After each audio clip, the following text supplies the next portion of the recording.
Shalom dan selamat datang ke ibadah DUMC Bahasa. Hari ini sebelum kita memulai ibadah kita, mari kita sama-sama mendengarkan firman Tuhan yang diambil dari Yohanes 10 ayat yang ke-27 sampai 30. Domba-dombaku mendengarkan suaraku. Aku kenal mereka dan mereka mengikuti aku. Aku memberi mereka hidup sejati dan kekal, dan untuk selamanya mereka tak akan binasa. Tak seorang pun dapat merampas mereka dari tanganku. Bapakku yang sudah memberikan mereka kepadaku melebihi segalanya, dan tidak seorang pun dapat merampas mereka dari tangan Bapa. Yesus dan Bapa adalah satu. Saya dengan Anda adalah domba-domba Tuhan. Marilah saat ini kita duduk tenang, kita mau mendengarkan gembala kita. Mari kita berdoa. Bapa kami di surga, kami mengucap syukur Tuhan untuk hari ini di mana kami semua dipanggil ya Tuhan untuk mengikuti ibadah pada hari ini. Saat ini ya Tuhan, kami mau memuji, memuliakan nama-Mu Tuhan dimanapun kami berada, dan juga kami mau Tuhan mendengarkan firman-Mu ya Tuhan. Dan biar kiranya Roh Kudus-Mu bekerja di setiap manapun tempat kami pada hari ini. Dan Roh-Mu yang bekerja di dalam hati pikiran kami ya Tuhan. Terima kasih Tuhan Yesus, kami mau menyerahkan setiap daripada kami ya Tuhan dan ibadah kami ke dalam tangan-Mu. Di dalam nama Tuhan Yesus Kristus kami telah berdoa dan mengucap syukur. Amin. Shalom, selamat pagi saudara dan saudari, bertemu kita dalam ibadah pada kali hari ini.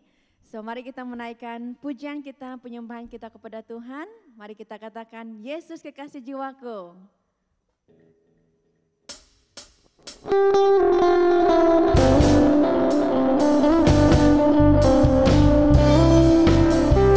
Dimanapun Anda berada pada saat ini, mari kita menari bagi Tuhan.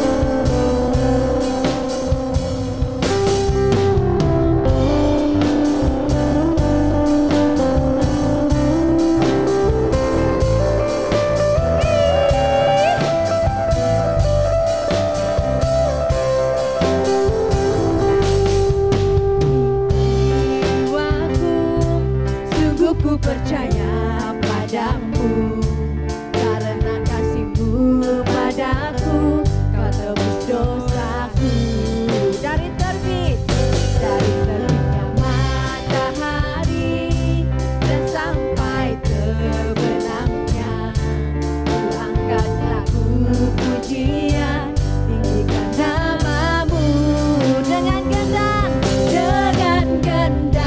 ku puji dengan kecapi. Oh, ku bernyanyi haleluya, Yesus kekasihku.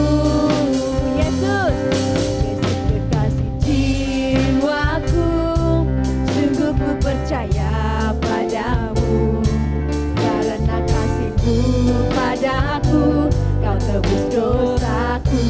Katakan dari terbitnya matahari dan sampai terbenamnya, Ku angkat lagu pujian, tinggikan nama-Mu dengan gendang, ku puji dengan kecapi. Oh, ku bernyanyi haleluya, Yesus kekasihku. Dengan gendang, ku puji dengan kecapi. Oh, ku bernyanyi haleluya, Yesus kekasihku. Sayang, disayang, aku disayang Tuhan. Aku diangkat jadi anaknya, aku disayang Tuhan. Sayang, disayang, aku disayang Tuhan.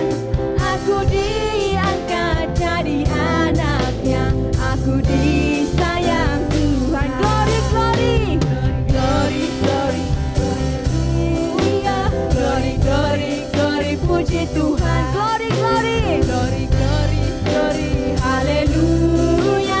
Glory, glory, glory, puji Tuhan. Glory, glory, glory, glory, glory, haleluya. Amen. Glory, glory, glory, puji Tuhan. Glory, glory, glory, glory, glory, haleluya. Glory, glory, glory, puji Tuhan. Semuanya.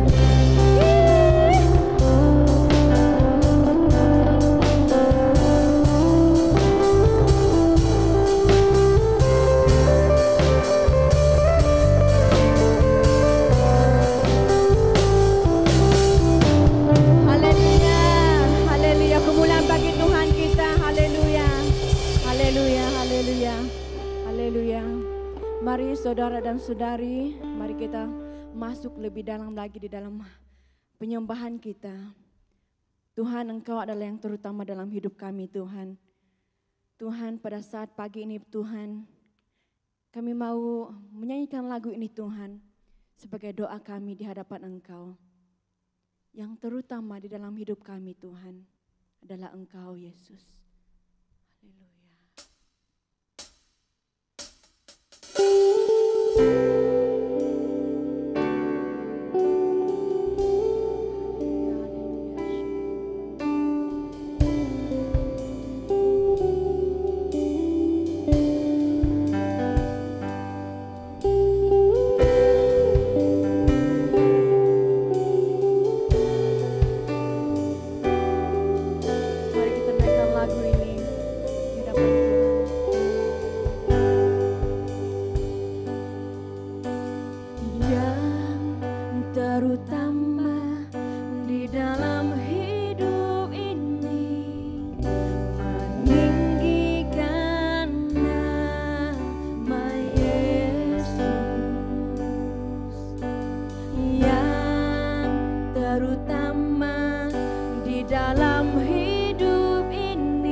aku.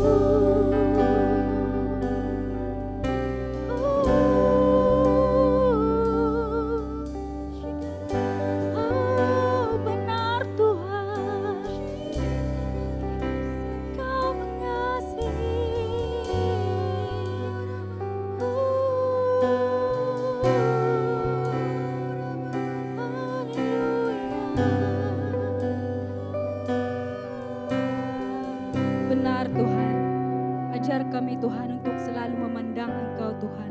Karena Tuhan Engkau mengasihi kami, dengan itu Tuhan kami mau mengasihi Engkau dengan setulus hati kami, dengan seluruh kehidupan kami ya Bapa. Oh haleluya Bapa, haleluya Yesus.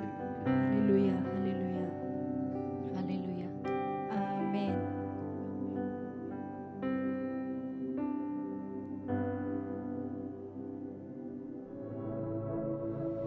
Mari kita sama-sama menyiapkan hati kita untuk berdoa syafaat. Untuk pokok doa yang pertama yaitu mengenai pendidikan di Malaysia. Kita mau sama-sama berdoa untuk pendidik yang baik, yang direkrut, dan biar kiranya ada pembaharuan dan pembaik pulih yang menyeluruh di seluruh tingkatan pendidikan di Malaysia. Dan juga kita berdoa supaya ada pekerja yang kompeten secara teknikal dan juga kemahiran berkomunikasi dan juga memiliki profesionalisme yang baik. Mari kita sama-sama kita berdoa bagi pendidikan di Malaysia. Bapa kami di surga, saat ini ya Tuhan, kami bersatu hati di tempat ini. Kami mau berdoa ya Tuhan untuk pendidikan di Malaysia. Kami mau berdoa biar kiranya Tuhan ada pekerja-pekerja dan juga cigu-cigu yang dipanggil ya Tuhan untuk bangkit di bidang pendidikan di Malaysia ya Tuhan. Kami berdoa biar kiranya Tuhan ada pendidik-pendidik ya Tuhan yang dipanggil untuk melakukan satu pembaharuan ya Tuhan dan juga pembaik pulih bagi seluruh tingkatan pendidikan di Malaysia ya Tuhan. Tuhan kami berdoa ya Tuhan biar kiranya setiap pendidik ya Tuhan, setiap orang-orang yang dipanggil ya Tuhan, mereka memiliki kemahiran Tuhan secara teknikal dan kemahiran dalam segala aspek ya Tuhan, sehingga mereka Tuhan boleh mendidik setiap generasi yang berikutnya Tuhan di Malaysia menjadi generasi-generasi yang lebih baik Tuhan, dan ada generasi pemenang ya Tuhan. Kami saat ini Tuhan mau berdoa biar kiranya Tuhan Yesus campur tangan ya Tuhan di dalam setiap pendidikan di Malaysia ya Tuhan. Kami percaya Tuhan di dalam pendidikan Malaysia ini Tuhan boleh ada satu breakthrough ya Tuhan dan pembaharuan di keseluruhan bidang pendidikan ini ya Tuhan. Terima kasih Tuhan Yesus, kami mau menyerahkan pendidikan Malaysia di dalam tangan-Mu ya Tuhan. Dan untuk pokok doa yang kedua, kita mau sama-sama berdoa untuk India. Berdoa untuk institusi keluarga dan juga setiap eksploitasi wanita dan kanak-kanak di negara ini. Biar kita sama-sama berdoa ada belas kasihan Tuhan dan campur tangan Tuhan dalam situasi mereka yang tidak berdaya. Mari kita sama-sama berdoa. Tuhan Yesus, kami membawa India ya Tuhan di dalam doa kami. Tuhan, kami meminta belas kasihan-Mu ya Tuhan atas apapun Tuhan situasi yang terjadi di India ya Tuhan. Hari ini Tuhan, kami mendengar begitu banyak ya Tuhan ada eksploitasi Tuhan bagi setiap wanita dan juga anak-anak di sana ya Tuhan. Kami berdoa Tuhan, kuatkan setiap daripada mereka ya Tuhan, dan biar kiranya boleh ada satu kebangkitan ya Tuhan di golongan wanita dan juga anak-anak Tuhan, terutama dalam situasi yang tidak berdaya ini ya Tuhan. Untuk setiap oknum-oknum yang jahat ya Tuhan, yang mengeksploitasi Tuhan, saat ini kami berdoa Tuhan, kami mau menyerahkan Tuhan mereka ke dalam tangan-Mu ya Tuhan. Biar kiranya kami mempatahkan Tuhan setiap tindakan jahat ya Tuhan, setiap tindakan yang tidak benar ya Tuhan, di dalam nama Tuhan Yesus Kristus. Kami meminta Engkau bekerja ya Tuhan bagi pemulihan ya Tuhan di India ya Tuhan, atas apapun yang terjadi. Lewat dari institusi keluarga ya Tuhan, institusi yang pertama ya Tuhan, kami berdoa Tuhan, biar Engkau campur tangan di setiap keluarga-keluarga yang ada di India ya Tuhan, sehingga pendidikan yang baik ya Tuhan dimulai dari rumah ya Tuhan, Dan kiranya Tuhan ada Tuhan di setiap keluarga ya Tuhan, ada pengenalan akan Tuhan di setiap keluarga ya Tuhan. Kami berdoa Tuhan, ada pembaharuan ya Tuhan di setiap keluarga. Terima kasih Tuhan Yesus, kami mau menyerahkan Tuhan setiap apapun yang terjadi ya Tuhan di India, dan biar Engkau yang bekerja ya Tuhan. Terima kasih Tuhan Yesus. Haleluya, amin. Haleluya, kita sama-sama bersyukur atas kebaikan Tuhan bagi kita semua pada hari ini. Saat ini kita sebagai satu keluarga di dalam DUMC Bahasa mau mengalu-alukan bagi sesiapapun yang pertama kali mengikuti ibadah online kita. Dengan caranya menggunakan emoticon angkat tangan di komen di bawah ini, dan juga mengisi borang tetamu di ruangan komen. Kami bersyukur karena Anda semua boleh mengikuti ibadah pada hari ini. Dan bagi sesiapa yang mau mengikuti ibadah DUMC Bahasa, boleh sama-sama mengikuti ibadah raya kita yang diadakan setiap hari Ahad pukul 10 pagi. Dan saat ini kita mau sama-sama memberikan persembahan. Persembahan diberikan melalui talian online yang tertera di screen Anda. Dan sebelum kita memberikan persembahan, kita mau sama-sama berdoa. Bapa kami di surga, kami mengucap syukur Tuhan untuk hari yang baru, untuk setiap berkat Engkau Tuhan yang tidak pernah berkesudahan di dalam kehidupan kami ya Tuhan. Saat ini kami mau memberikan sebagian ya Tuhan dari apa yang kami punya, yang terbaik ya Tuhan yang kami berikan padamu. Biar kiranya Engkau yang menerima ya Tuhan segala sesuatu yang kami persembahkan Tuhan. Dan kami percaya Tuhan, hidup kami Tuhan senantiasa diperhatikan oleh-Mu ya Tuhan dalam segala hal. Kami percayakan setiap kehidupan kami hanya ke dalam tangan-Mu ya Tuhan. Dan kami serahkan seluruhnya Tuhan yang terbaik kepadamu. Di dalam nama Tuhan Yesus Kristus kami telah berdoa dan mengucap syukur. Haleluya, amin. Tuhan mengasihi setiap pemberi yang memberi dengan sukacita. Haleluya.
Ada penampakan Tuhan, ada pengungkapan kebenaran dan suara Tuhan.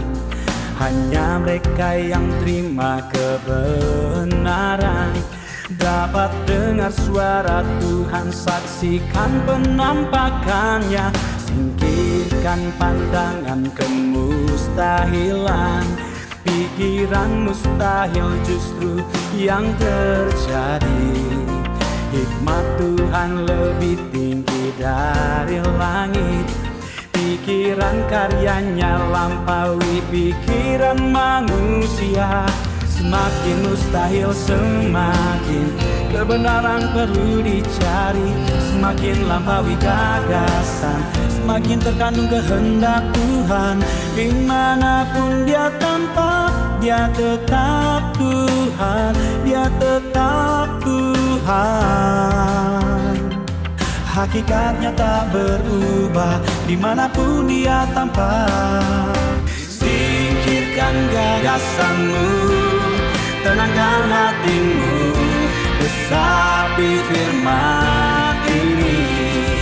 Jika kau rindukan kebenaran, Tuhan kan singkapkan kehendak-Nya, firman-Nya.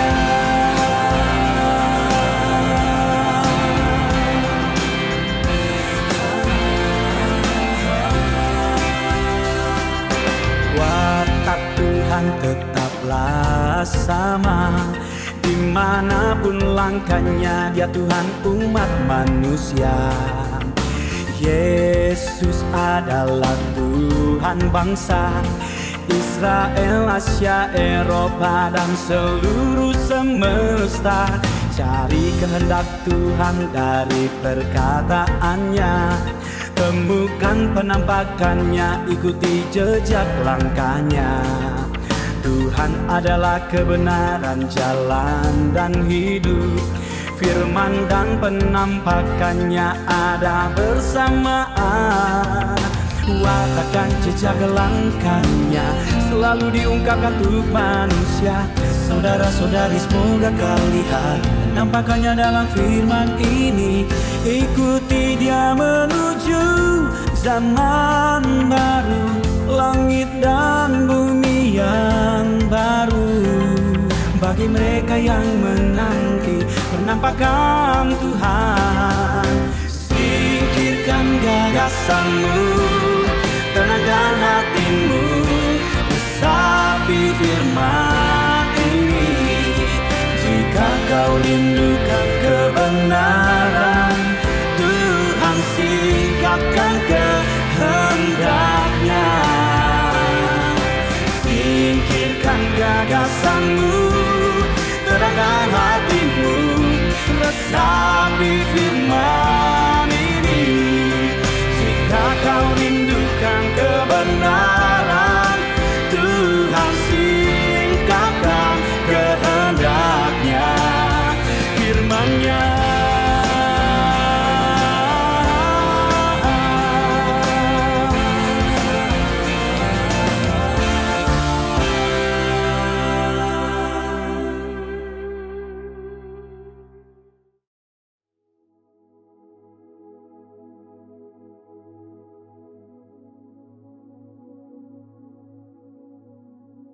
Shalom, apa kabar semua? Salam berkat dan salam sejahtera saya ucapkan. Selamat bertemu sekali lagi. Semoga saudara, saudari semua sehat dan ceria di dalam Tuhan. Walaupun kita beribadah secara online, saya percaya Roh Tuhan akan menyertai kita dimanapun kita berada. Amin, saudara-saudari. God is good all the time, and all the time God is good. Inilah berita baiknya, kerana Dia mengatakan bahawa Tuhan adalah seorang gembala yang baik, dan gembala yang baik akan mengorbankan nyawanya untuk tawanan domba-dombanya. Dia adalah gembala kita, kan, saudara-saudari, dan kita tidak akan kekurangan apa-apa pun. Walaupun kita melangkah di lembah bayangan maut, kita tidak akan takut kepada kejahatan, kerana Tuhan ada bersama dengan kita. Gada dan tongkat gembala kita akan menetapkan hati kita. Amin, saudara-saudari. Mari kita berdoa sebelum kita bermula. Tuhan, kami datang ke hadirat-Mu. Kami minta penyertaan Tuhan di dalam ibadah pada hari ini, walaupun secara online. Kami percaya Roh Tuhan akan bekerja di antara kami, dimanapun kami berada, di rumah, dan di mana-mana tempat pun. Kami minta Roh Kudus-Mu mengajar kami dan mengingatkan kami tentang apa yang harus kami lakukan di dalam kehidupan kami. Kami serahkan perkongsian saya ke tangan-Mu. Biarlah nama Tuhan ditinggikan, diagungkan dalam setiap perkataan saya. Di dalam nama Yesus Kristus kami berdoa. Amen, amen, amen, amen, amen. Minggu ini kita mulakan dengan siri yang baru yang saya tajukkan Authentic Faith Series. Siri iman yang otentik ataupun iman yang sahih ataupun iman yang tulus dan iman yang tulen. Ibrani 11:1. Iman adalah kepastian akan perkara-perkara yang diharapkan, keyakinan akan perkara-perkara yang tidak dilihat. Nah, saudara, iman akan mengakibatkan kita melakukan sesuatu. Di dalam kita mempunyai iman yang otentik, perkara yang paling penting untuk masa hadapan kita bukanlah identiti kita, bukanlah kerjaya kita, bukanlah bangsa kita, bukanlah latar belakang kita, bukan juga pendidikan kita, dan bukan juga apa yang orang lain katakan tentang diri kita. Perkara yang paling penting untuk masa hadapan kita ialah untuk kita mendengar suara Tuhan. Apakah direction ataupun hala tuju yang harus kita ambil selaras dengan kehendak Tuhan di dalam hidup kita. Oleh itu adalah penting, iman itu bermula dengan mendengar suara Tuhan dengan tepat sekali. Jikalau tidak, kita akan menuju ke arah yang salah, kan? Dan menuju ke arah yang bukan disediakan Tuhan untuk kita. Mengapakah adalah penting untuk kita mendengar suara Tuhan? Pertamanya ialah ia membuktikan kita adalah anak Allah. Itu sebab yang pertama. Alkitab mengatakan di dalam Yohanes 10:27, domba-dombaku mendengar suaraku, aku mengenal mereka dan mereka mengikutku. My sheep hears my voice. Apabila isteri saya contohnya memanggil saya di dalam telefon, saya dengan serta-merta akan tahu suara isteri saya. Sama juga dengan perhubungan kita dengan Tuhan. Apabila kita sudah meluangkan banyak masa bersama dengan Tuhan, kita akan mendengar suara Tuhan dan dapat membezakannya. Tetapi, jikalau kita baru belajar mendengar suara Tuhan, saya cadangkan 5 langkah yang boleh kita ambil secara praktikal untuk membezakan suara Tuhan dengan yang lain. Dan ini akan saya kongsikan sebentar nanti. Yang kedua pula, mengapa penting untuk mendengar suara Tuhan ialah ia adalah kunci untuk kita melakukan apa yang mahu Tuhan lakukan dalam kehidupan kita. Ia akan memberikan kita kejayaan, bukan kejayaan yang didefinisikan dunia, tetapi kejayaan di mata Tuhan. Mazmur 32:8, aku akan mendidik dan mengajarmu ke jalan yang benar. Aku akan membimbingmu dengan mataku. Wow, Tuhan akan mendidik, Tuhan akan mengajar kita ke jalan yang benar, dan Tuhan juga akan membimbing kita.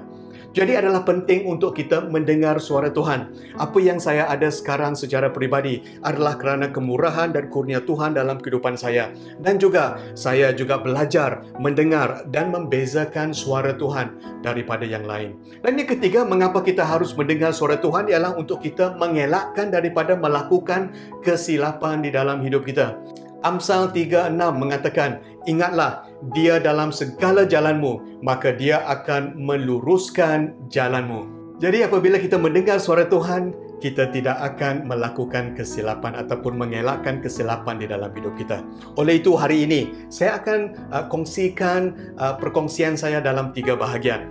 Bahagian pertama, bagaimana iman bermula dengan mendengar suara Tuhan. Dengan melihat iman Musa yang bermula dengan panggilan Tuhan pada ketika itu. Bahagian kedua ialah mengenai bagaimana kita mendengar suara Tuhan dengan mempelajari daripada Habakuk. Dan bahagian ketiga, melihat bagaimana kita menguji apa yang kita dengar. Ini penting dengan melihat pelajaran teguran Yesus kepada Petrus. Nah, perkongsian saya hari ini agak banyak poin-poinnya, dan saya cadangkan kita semua mengambil pen dan nota buku untuk menulis poin-poin tersebut, ataupun kita boleh minta daripada CG leader kita nota perkongsian saya. Siap saudara-saudari? Mari kita masuk ke dalam bahagian yang pertama. Nah, bahagian yang pertama ialah iman Musa yang bermula dengan mendengar suara Tuhan. Di dalam situasi coronavirus yang melanda dunia ini, kita tidak terkecuali daripada mengalami akibatnya kemelesetan ekonomi, kehilangan pekerjaan, kurungan kawalan, dan kekurangan interaksi sosial dan sebagainya. Di dalam situasi krisis inilah kita akan terpaksa menukar cara kehidupan kita. Dan sebelum kita memilih jalan yang harus kita pilih dengan iman, izinkan saya cadangkan bahawa kita harus memulakan langkah kita dengan mendengar direction daripada Tuhan. Mungkin Tuhan mahu kita memulakan bisnes yang baru. Mungkin Tuhan mahu kita memulakan pelayanan yang baru. Mungkin Tuhan mahu kita menjadi seorang missionary. Mungkin Tuhan mahu kita menjadi seorang CG leader. Mungkin Tuhan mahu kita memberkati tempat perumahan kita, ataupun memulakan kelas pemuridan di tempat kerja kita dan sebagainya. Mungkin juga Tuhan mahu kita memulakan CG ataupun Bible study secara online dan sebagainya. Dan mungkin juga Tuhan mahu memulakan pelayanan baru secara digital seperti komoditi digital dan sebagainya. Salah satu contoh untuk kita pelajari ialah seperti yang telah kita baca, iaitu kehidupan Musa. Saya ingin menarik perhatian kita peristiwa api yang menyala di tengah belukar. Inilah gambarannya. Pada satu hari Musa menggembala domba-dombanya dan pada satu ketika dia melihat api menyala di tengah-tengah belukar. Walaupun belukar tersebut tidak terbakar, kan? Tuhan berkata kepada Musa, "Tanggalkan kasutmu kerana tempat kamu berdiri itu tanah suci." Jadi Musa menanggalkan kasutnya. Kemudian di dalam perbicaraan mereka, Tuhan bertanya kepada Musa. Keluaran 4:2 mengatakan, firman Tuhan kepadanya, "Apakah yang ada di tanganmu itu?" What is in your hand? Jawab Musa, "Tongkat." Ayat 3 yang seterusnya, firmannya, "Campakkannya ke tanah." Musa mencapakkannya ke tanah, lalu tongkat itu menjadi ular, lantas larilah Musa meninggalkannya. Firman Tuhan kepada Musa, "Hulurkanlah tanganmu dan tangkaplah ekornya." Musa menghulurkan tangannya dan menangkapnya. Lalu ular itu menjadi tongkat semula di tangannya. Nah, apakah maksudnya saudara-saudari? Apabila tongkat dicampakkan ke tanah, ia menjadi ular. Dan kemudian apabila diambilnya kembali dengan tangan, ia menjadi tongkat semula. Tongkat yang mati. Apakah mesej yang mahu Tuhan sampaikan kepada Musa? Penting saudara-saudari, Tuhan tidak melakukan mujizat sesuka hati ataupun untuk menunjuk-nunjuk, show off, kan? Tetapi setiap mujizat ada tujuan dan mesejnya kepada kita. Yang kedua yang saya pelajari ialah setiap kali Tuhan bertanya soalan, dia sudah tahu jawapannya. Tuhan hanya mahu kita mempelajari sesuatu. Tuhan mahu kita tahu jawapannya. Kunci untuk memahami mesej Tuhan di sini ialah dengan memahami makna simboliknya tongkat. Nah, simbolik tongkat ialah pertamanya tongkat melambangkan peribadi Musa ataupun identitinya sebagai seorang gembala. Setiap pekerjaan ada simbolnya. Contohnya, jikalau kita mempunyai stetoskop di leher kita, kita adalah seorang doktor. Polis, askar, nurse, jurutera, semuanya mempunyai simbol yang tersendiri. Simbol ataupun identiti seorang gembala ialah tongkat gembala. Peribadi kita juga akan menyatakan apakah talenta ataupun kurnia yang ada dengan kita. Pribadinya sebagai seorang gembala juga akan melambangkan pendapatannya. Pendapatan seorang gembala pada ketika itu ialah jumlahan domba-domba di dalam kawanan ataupun miliknya, kan? Lebih banyak domba, lebih kaya. Lebih kurang domba, kurang kaya seseorang tersebut. Nah, yang keduanya, tongkat juga melambangkan pengaruhnya. Tongkat digunakan untuk memimpin domba-domba, untuk menggerakkan domba ke arah yang dituju, ke kiri ataupun ke kanan. Jadi, tongkat juga melambangkan pengaruh ataupun influence dia sebagai seorang gembala. Setiap orang mempunyai influence-nya ataupun pengaruhnya yang tersendiri. Apa yang Tuhan mahu beritahu kepada Musa ialah dia mahu Musa menyerahkan peribadinya, termasuk talenta dan kurnianya, pendapatannya, pengaruhnya dan sebagainya. Dan Tuhan mahu Musa menyerahkan semua itu kepadanya untuk digunakan oleh Tuhan. Dan apabila semua itu diserahkan kepada Tuhan, ia akan menjadi hidup. Dan apabila Musa mengambilnya kembali, ia akan menjadi mati seperti tongkat kayu yang mati.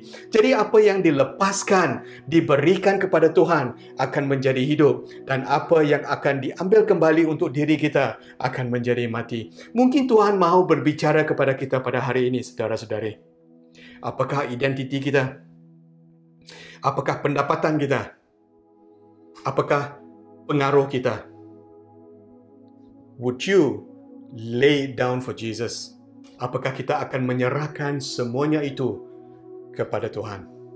Nah, salah satu observation yang menarik ialah setelah peristiwa ini berlaku selepas Keluaran 3 dan Keluaran bab 4, semua mukjizat yang dilakukan oleh Musa kemudiannya adalah dengan tongkat ini. Semua 10 plagues, kesemua 10 azab Tuhan adalah melalui tongkat tersebut, kan?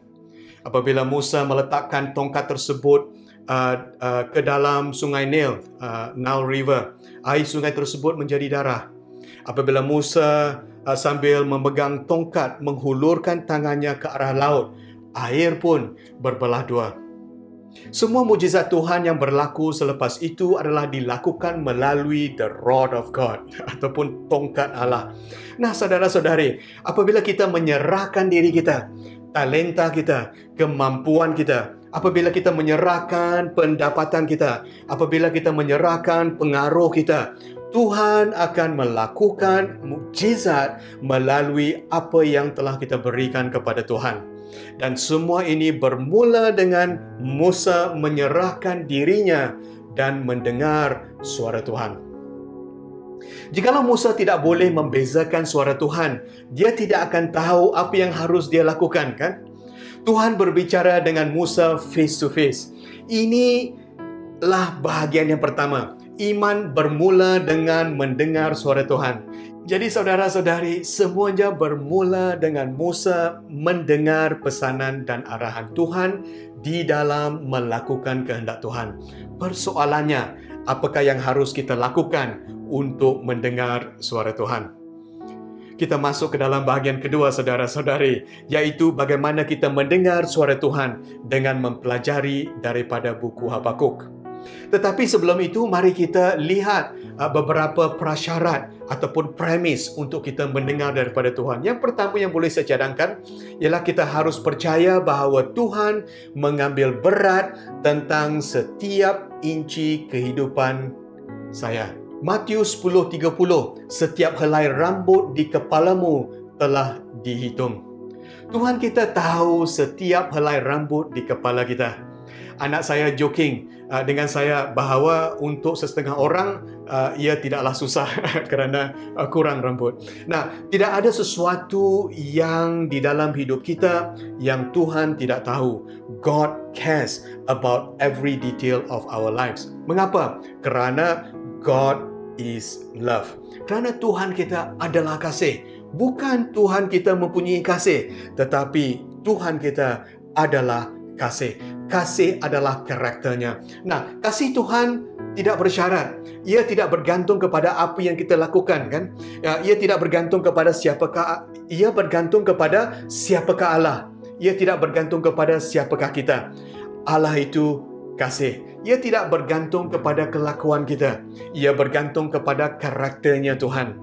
Nothing we can do can make God love us more or love us less. Tidak ada apa yang boleh kita lakukan yang boleh menyebabkan Tuhan mengasihi kita lebih atau mengasihi kita kurang. Kerana Allah adalah kasih. God is love. Amin, saudara-saudari. Tuhan mengasihi kita sama ada kita layak ataupun tidak layak. Jadi prasyarat yang pertama untuk kita mendengar suara Tuhan ialah mempercayai bahawa Tuhan mengambil berat setiap perincian kehidupan kita. Nah, yang kedua, Tuhan mahu menjawab setiap persoalan kita, setiap kekacauan kita, setiap kebingungan kita, setiap kekeliruan kita, kekecohan kita, masalah kita dan sebagainya. Yakobus 1 ayat 5 dan ayat 6. Sekiranya seseorang di antaramu kurang bijaksana, dia haruslah berdoa kepada Allah supaya mengurniakan kebijaksanaan kepadanya. Kerana Allah memberi dengan murah hati kepada semua orang tanpa memandang kesalahan mereka. Ayat 6, akan tetapi apabila dia memohon, dia mesti beriman sepenuhnya. Dia tidak harus ragu-ragu, kerana orang yang ragu-ragu itu umpama ombak laut yang terombang-ambing ditiup angin. Tuhan tidak akan menyembunyikan segala sesuatu daripada kita. Apa yang perlu ialah untuk kita meminta. Dalam bahasa Inggeris, ask, A-S-K, iaitu ask, S, seek, dan K, knock. Ask, seek, and knock. Dengan motif yang benar. Kita harus mempercayai bahawa Tuhan mahu untuk menjawab segala persoalan kita. Tuhan adalah lebih ingin berhubung dengan kita daripada kita ingin berhubung dengan Tuhan. Setelah kita mengetahui prasyarat untuk mendengar suara Tuhan, soalan yang saya percaya yang bermain-main di kepala teman-teman sekalian ialah bagaimana saya mendengar suara Tuhan, kan? Boleh saya cadangkan model dari buku Habakuk. Habakuk 2 ayat 1-2. Aku akan berdiri di tempat kawalanmu dan mengambil tempat di atas kubu. Aku mahu meninjau untuk melihat apa yang akan difirmankannya kepadaku dan apa yang harus ku jawab apabila dia menghujah pengaduanku. Lalu Tuhan menjawab aku demikian, tulislah penglihatan itu dengan jelas kepada papan-papan loh, supaya orang yang berlari pun dapat membacanya. Habakuk mengajar kita 3 langkah untuk mendengar suara Tuhan. Boleh saya cadangkan langkah yang pertama ialah dia bersendirian dan menyediakan masa untuk Tuhan. Aku akan berdiri di tempat kawalanku, watch tower. Itu adalah ekspresi Ibrani untuk kita bersendirian, kan? Yesus adalah teladan kita di dalam meluangkan masa bersama dengan Tuhan. Yesus memilih masa bersama dengan Tuhan lebih daripada melakukan pekerjaan lain. Dan di sini kita dapat melihat di dalam terjemahan AVB mengatakan Habakuk mengambil tempat di atas kubu. Maksudnya dia berdiam dan menunggu. Kita tidak boleh mendengar suara Tuhan di dalam kita dalam keadaan terburu-buru atau mengejar masa. Jadi ini bermakna kita harus jadualkan masa bersama dengan Tuhan dan berdisiplin. God speaks to those who wait on Him. Di dalam kita menunggu, kita merehatkan diri kita, kita merehatkan emosi kita, dan kita merehatkan pemikiran kita. Mazmur 46:10, diamlah dan ketahuilah, aku Allah, aku akan dimuliakan dalam kalangan bangsa-bangsa. Aku akan dimuliakan di bumi ini. Nah, Tuhan mengatakan diamlah. Kita bergerak dengan rentak Tuhan. Kita bergerak apabila Tuhan mengatakan gerak. Kita menunggu apabila Tuhan mengatakan tunggu. Kita bergerak perlahan apabila Tuhan mengatakan perlahan. Kita berlari apabila Tuhan mengatakan lari. We must be in sync with the Lord. Kita harus serentak dengan Tuhan. Dan yang kedua pula, yang boleh kita pelajari daripada buku Habakuk ialah dia membaca firman Tuhan.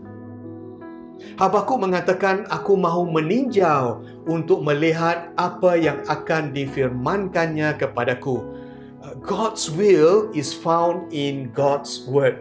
Kehendak Tuhan akan ditemui di dalam Alkitab. Suara Tuhan tidak akan bercanggah dengan firman Tuhan. Amin, saudara-saudari. Apa yang penting di sini ialah Habakuk meninjau apa yang difirmankan di dalam Alkitab. Kebanyakan kalinya untuk saya secara peribadi, Tuhan berbicara dengan gambaran di dalam pemikiran saya. Apabila saya meninjau Alkitab, apabila saya membaca Alkitab, inilah waktunya Tuhan juga memberikan saya gambaran ataupun mental picture yang apa yang mahu Tuhan lakukan dalam kehidupan saya.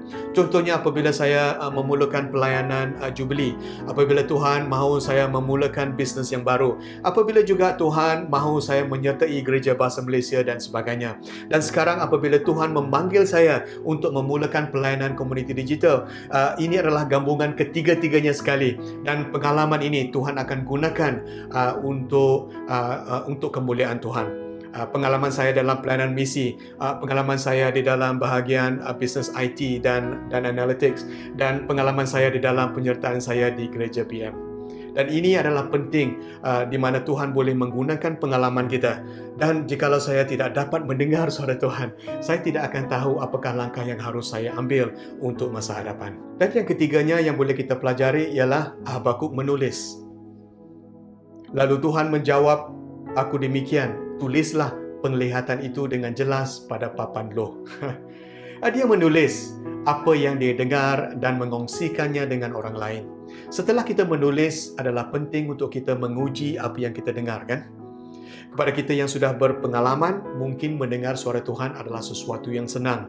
Tetapi untuk kita yang baru, boleh saya cadangkan 5 langkah untuk membezakan suara Tuhan daripada yang lain. Dan kita masuk ke dalam bahagian ketiga, iaitu bahagian di mana bagaimana kita menguji suara Tuhan dengan mempelajari teguran Yesus kepada Petrus. Nah, jadi saudara-saudari, apabila kita mempunyai idea baru ataupun impression baru, bagaimanakah kita tahu bahawa idea ataupun impression ataupun pemikiran tersebut datangnya daripada Tuhan? Ini penting. Jikalau kita tidak hati-hati, ada satu ketika kita akan mendengar daripada Tuhan dan ada satu ketika kita akan mendengar daripada iblis, dan mungkin ada satu ketika kita akan mendengar daripada kedagingan kita sendiri. Contoh yang klasik ialah apabila Yesus bersama dengan 12 muridnya pada satu hari, dia memandang kepada Petrus dan bertanya kepada Petrus, "Menurut kamu, siapakah aku ini?" Kan? Dan Simon Petrus menjawab, "Engkau ialah Kristus, Anak Allah yang hidup." Kemudian kita tahu, saudara-saudari, di dalam Matius 16:17, Yesus memuji Petrus lalu mengatakan, "Diberkatilah engkau Simon, anak Yunus, yang memberitahumu bukannya manusia, tetapi Bapakku di syurga." Wow, Yesus mengatakan bahawa pada ketika itu Petrus mendengar suara Tuhan. Yang memberitahu Petrus bukanlah manusia, tetapi adalah Bapaknya yang di surga, kan? Kemudian setelah beberapa ketika, Yesus ada mengatakan kepada muridnya bahawa dia harus pergi ke Yerusalem dan akan menanggung segala penderitaan dan dia akan dibunuh. Tetapi pada hari ketiga, dia akan dibangkitkan semula. Nah, apa yang berlaku di sini, saudara-saudari? Ialah di dalam ayat 22. Petrus menarik Yesus ke tepi lalu menegur dia, "Tuhan, semoga Allah jauhi semua itu daripadamu. Semua itu tidak boleh berlaku kepadamu." Yesus berpaling sambil berkata kepada Petrus, "Pergilah dari sini iblis. Engkau batu sandungan bagiku, kerana kamu tidak berfikir secara Allah, tetapi secara manusia." Wow, teman-teman sekalian. Sebelumnya ini, Petrus dipuji kerana mendengar suara Bapa yang di syurga. Dan sekarang Yesus berpaling kepada Petrus dan mengatakan, "Pergilah dari sini iblis." Inilah yang harus kita hati-hati di dalam kita mendengar. Dan apabila kita mendapat idea baru ataupun fikiran baru ataupun pemikiran baru. Sebab di dalam 1 Yohanes 4:1, "Saudara-saudara yang kukasihi, jangan percayai setiap roh. Sebaliknya, ujilah setiap roh itu sama ada datang daripada Allah, kerana terdapat ramai nabi palsu telah menjelajah ke seluruh dunia." Nah, izinkan saya cadangkan 5 langkah yang boleh kita ambil dengan cepat, yang pernah saya kongsikan di dalam renungan harian kita. Yang pertama ialah, apakah kita selaras dengan firman Tuhan? Mengapa? Kerana kebenaran adalah berkekalan. Truth is eternal. Lukas 21 ayat 33, "Langit dan bumi akan lenyap, tetapi kata-kataku tidak akan lenyap." Kebenaran tidak akan bertukar. Apa yang benar 2000 tahun yang lalu akan tetap benar untuk yang sekarang ini dan untuk masa hadapan. Sebab itu segalanya haruslah diuji dengan firman Tuhan, kerana firman Tuhan adalah kebenaran dan kebenaran adalah berkekalan. Amin, saudara-saudari. Yang kedua pula, apakah ia akan menjadikan kita lebih seperti Kristus? Ini penting. Yesus adalah standard yang boleh kita gunakan untuk setiap pemikiran, idea ataupun suara yang kita dengar. Tujuan utama Tuhan letakkan kita di dalam dunia ini ialah untuk menjadikan kita lebih seperti Kristus. di dalam karakter kita. Filipi 2:5 mengatakan, hendaklah ada dalam dirimu pemikiran yang ada dalam Kristus Yesus. Oleh itu, sesuatu yang akan mendalami karakter kita adalah sesuatu yang Tuhan ingini di dalam kehidupan kita, kan? Dan jikalau sesuatu itu akan menjauhkan kita daripada Tuhan atau mencairkan karakter kita, kemungkinan besar itu bukanlah datangnya daripada Tuhan. Nah, kita menundukkan semua fikiran kita supaya mematuhi Kristus. We take every thought captive and make it obedient to Christ. Amin, saudara-saudari. Dan yang ketiga pula, soalan yang harus kita lakukan ialah apakah keluarga besar gereja bersetuju dengan pemikiran saya? Does my church or cell group agrees with me? Mengapa penting? Kerana kita tidak seharusnya hidup bersendirian. Kita diciptakan untuk hidup di dalam keluarga Allah. Efesus 3:10 mengatakan, dengan demikian, sekarang pelbagai kebijaksanaan Allah diberitahu oleh jemaah kepada segala pemerintah dan kuasa di syurga. Wow, inilah desain Tuhan. Kebijaksanaan adalah melalui jemaah Tuhan, adalah melalui keluarga Tuhan. Jikalau kita membuat interpretasi yang berlainan daripada ramai jemaah-jemaah Tuhan, ini berbahaya kerana kemungkinan besar kita salah membuat interpretasi tersebut. Jadi adalah penting untuk kita mengongsikan dengan CG member kita ataupun CG leader kita ataupun dengan orang-orang yang berpengalaman dan beriman. Salah satu perkara yang harus kita hati-hati ialah apabila kita mendapat impression baru ataupun revelation baru tetapi kita tidak mahu mengongsikannya dengan orang lain. Ini mungkin kerana itu tidak datangnya daripada Tuhan. Yang keempat pula ialah apakah ia bersesuaian dengan karakter yang telah Tuhan curahkan kepada diri kita. Dalam perkataan lain, apakah ia selaras dengan kemampuan ataupun talenta yang diberikan Tuhan kepada kita. Nah, di dalam buku Efesus mengatakan kerana kita ini buatannya, dicipta dalam Kristus Yesus untuk melakukan perbuatan baik yang telah disediakan terdahulu oleh Allah untuk kita lakukan. Nah, Tuhan menciptakan kita untuk melakukan perbuatan baik yang telah Tuhan sediakan untuk kita. Kita semua diciptakan unik oleh Tuhan. Kita semua mempunyai kurnia-kurnia yang istimewa yang telah Tuhan sediakan untuk kita. Jikalau kita pernah mengalami kegagalan di dalam bisnes contohnya, mungkin kita adalah orang yang paling layak memberikan nasihat kepada orang yang mahu memulakan bisnes, kan? Kerana Tuhan kebiasaannya membawa kebaikan daripada keburukan. God specializes in bringing good out of bad. Amin, teman-teman sekalian. Dan yang terakhir, soalan yang harus kita tanyakan untuk kita uji sama ada impression kita itu benar ataupun tidak, ialah apakah ia memberikan kita kedamaian. Ini penting. Maksudnya bukan roh yang menakutkan atau roh yang mengelirukan.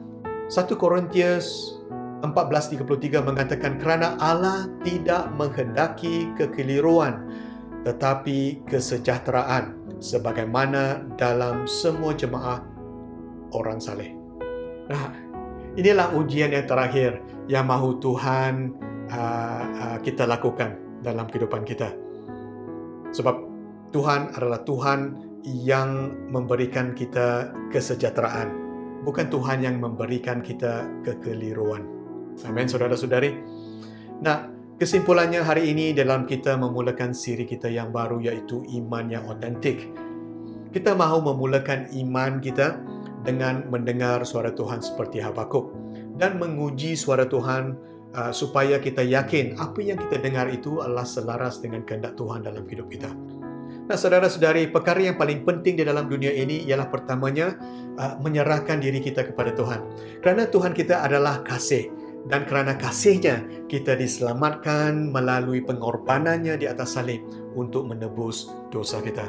Boleh saya cadangkan kepada kita yang belum pernah menerima Yesus sebagai Juru Selamat, izinkan saya menjemput saudara ataupun saudari untuk menerima Yesus pada hari ini. Dan dengan langkah ini saya percaya kita akan sentiasa dipimpin oleh Tuhan di dalam kita mengharungi kehidupan kita seharian. Bolehkah kita type emoji angkat tangan di ruang komen supaya kami dapat mendoakan untuk saudara dan saudari. Kepada kita yang lain adalah penting untuk kita belajar untuk mendengar suara Tuhan dan tahu hala tuju kehidupan kita, terutama sekali di dalam keadaan krisis yang dilanda dunia yang sekarang ini. Amin, saudara-saudari. Mari kita berdoa. Tuhan, pada kami yang baru menerima Yesus sebagai Juru Selamat, kami bersyukur dan berterima kasih. Hari ini kami mahu menyatakan bahawa Tuhan adalah berkuasa dalam kehidupan kami. Segala masa hadapan kami serahkannya kepada ke tangan-Mu Tuhan. Hari ini juga kami telah mempelajari bahawa iman adalah sesuatu yang menyenangkan hati Tuhan. Iman adalah kepastian akan perkara-perkara yang diharapkan dan keyakinan akan perkara-perkara yang tidak dilihat. Dan dengan kami memulakan langkah kami yang pertama, biarlah terlebih dahulu kami belajar mendengar suara Tuhan dengan tepat. Ajar kami Tuhan, supaya kami berdisiplin meluangkan masa bersendirian dengan Tuhan. Supaya kami berdisiplin membaca firman Tuhan. Supaya kami berdisiplin menulis apa yang telah kami dengarkan dan kami pelajari daripada Tuhan. Dan juga kami belajar untuk membezakan suara Tuhan daripada yang lain. Terima kasih Tuhan, dan kami serahkan hidup kami ke tangan-Mu. Dan saya akan akhiri dengan doa berkat. Tuhan memberkati engkau, Tuhan melindungi engkau, Tuhan menyinari engkau dengan wajah-Nya dan memberikan engkau kasih karunia. Tuhan menghadapkan wajah-Nya kepadamu dan memberi engkau damai sejahtera. Di dalam nama Bapa, Anak, dan Roh Kudus. Kepada kita semua yang telah diberkati Tuhan, sama-sama kita katakan, Amin, amin, amin, amin, amin. Terima kasih saudara-saudari. Sampai kita bertemu sekali lagi. Tuhan memberkati. Shalom.